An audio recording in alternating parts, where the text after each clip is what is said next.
Hello and welcome to my conspiracy theory. I'm going to start a series exposing Disney. So let's start.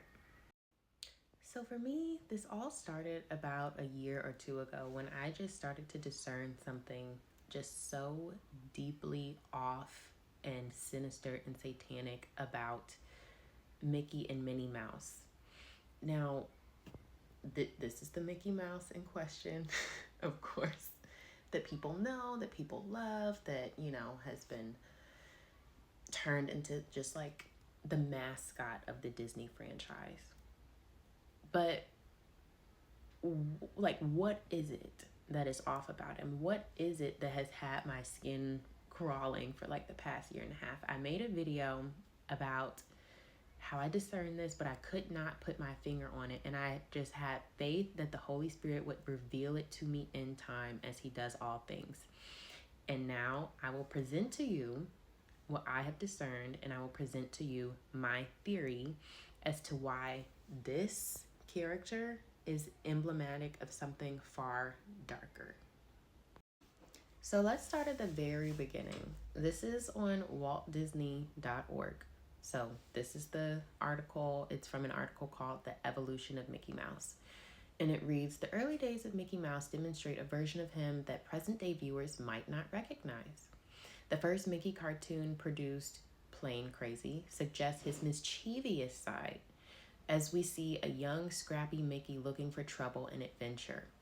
One might observe him as overconfident and bold toward his female co-star Minnie Mouse. For those of us who've seen it, it's more than that. It's actually very aggressive.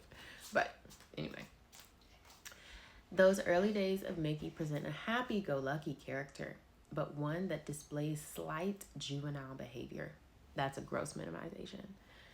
Steamboat Willie, the first Mickey Mouse cartoon to be publicly released, shows Mickey flirtatiously pursuing Minnie Mouse, playing with animals as if they are instruments, and discovering his curiosity and love of music. Mickey's actions are typified by by that of a teenager or young boy. Okay. It wasn't really until Mickey started, blah, blah, blah, blah. He was given more relatable attributes, whatever. So here we see words like mischievous. We see words like scrappy, bold, overconfident, overly flirtatious, all of these things. In short, what this means is that the initial Mickey that we saw was like a hypersexualized version of the Mickey that we know today.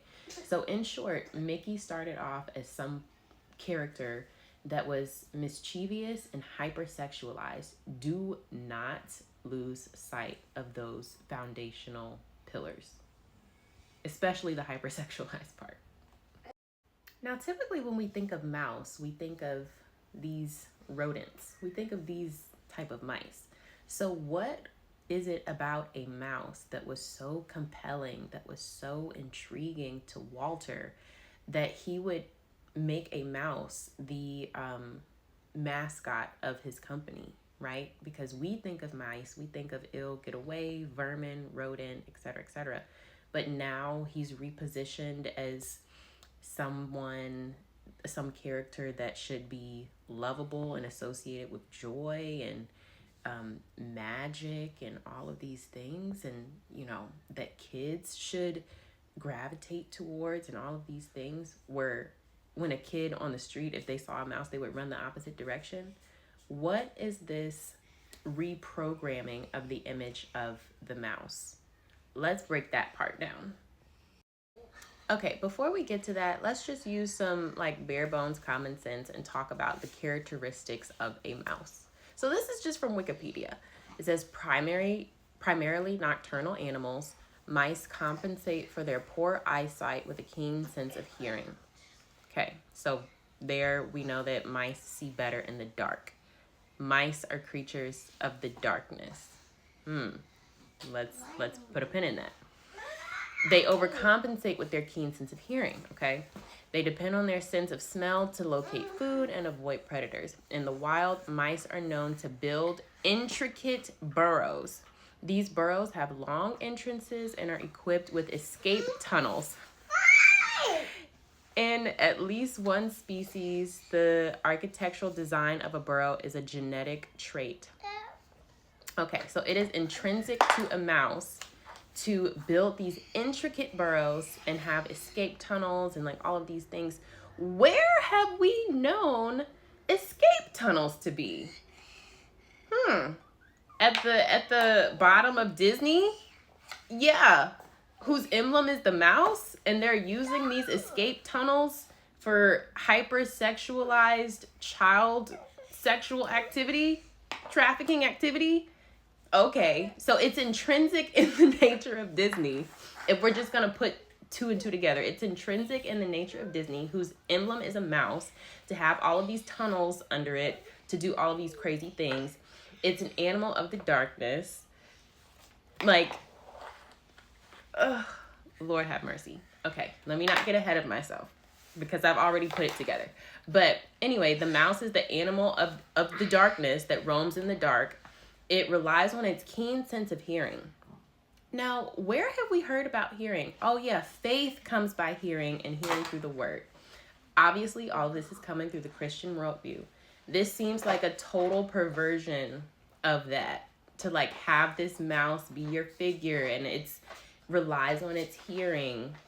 But wait a minute, if we're relying on what we hear in Disney films and being beguiled by magic and mysticism, which is their main thing that they promote, then we're hearing magic. We're not hearing the word. Right. And then just from another spiritual perspective, if we look up, the biblical significance of mice, or like the role of mice in the Bible and things like that, we come to find out that God laid waste to the people of Ashdod by the terrible visitation of field mice, which are like locusts in their destructive effects. So these mice came in the night and destroyed everything. And then by the time the armies woke up, they were gone. So here we see mice as synonymous with, like we said, creatures of the night, but that come to bring destruction. Creatures of the night that come to bring destruction, but then in the light of day, they're nowhere to be found because they've escaped using all of these tunnels and all of these burrows and all of these things. The Hebrew, it says swift digger. So think it not strange when you see all of these images of this like underground Disney tunnel system and the mouse is in the tunnel. The mouse, who is a creature of darkness, who comes to bring destruction and makes a quick exit. He's all in these tunnel systems. Oh yeah, and then Disney, of course, has all of these tunnel systems and the mice is in the tunnel. Like the mouse is in the tunnel. Like it's right in our face. Think it not strange. And all of these tunnel systems are associated with child trafficking. And there have been crazy reports coming out from these parks and yada, yada, whatever. Okay. And the original concept of this character is one that is mischievous and hyper-sexualized. And that is geared toward children. It's all in our face. And let's not forget this little tidbit where the Mickey in the reflection says wicked. And I'll just end with this. This creature, a mouse, is one that creeps into small spaces, squeezes in any hole that it can, any open door that it can. And please hear this through a spiritual lens. It comes into your home, it ravages, it eats, and is gone when the lights turn on, is gone before you even know it was there. And you only see the evidence. And you only see the aftermath. When I came across this image, this was just so sinister to me and disturbed my spirit so much because This image of this Disney mouse looking out over the world is exactly what's happening in our spiritual landscape. He has infiltrated every home. He has ravaged, he has destroyed, he has brought these demonic themes. And it would seem by the time any of us look up, it's already too late. But God, repent of this stuff. Stop watching it. That is my take. More to come in the next video.